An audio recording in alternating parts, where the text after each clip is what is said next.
Yan. Ano to siya, manang ha? Ito siya, apat to siya na.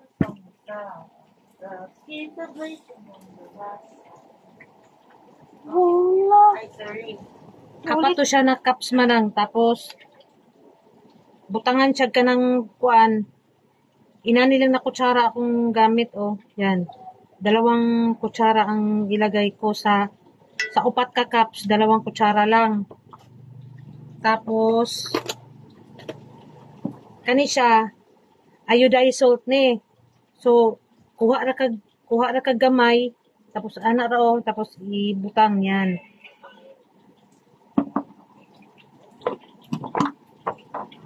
Measuring cup ba?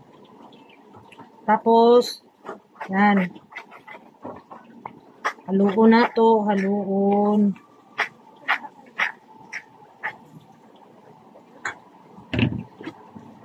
Tapos kani siya manang, duha na siya kaklase, katong ingon ako nimo na lard at saka margarine.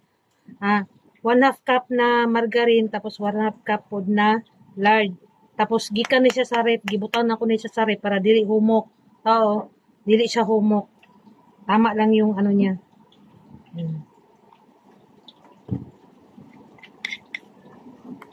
Ano mo te, taas mo konti te. Ayan. Tapos kinahanglan, siyempre limpyo imong kamot bago ka magkuan ani kay kung mag-gloves ka ani, mo tapot man ni siya sa kuan. Sa gloves tapos ganun ra nimo ni siya manang ianana ra. Tapos haluonin mo ni siya maayo. Kanang mura kagahalo bitaw kanang pulburon bitaw ihalo nimo ni siya maayo ianana nimo. Para kuan ba? Yan, iana ni siya manang para halo jud kay sa sangatanan.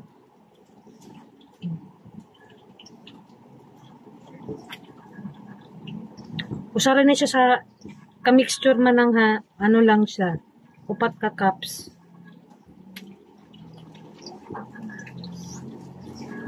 O diba lain ang iyang grado sa harina okay. Na-mix naman og maayo ang kanang margarine.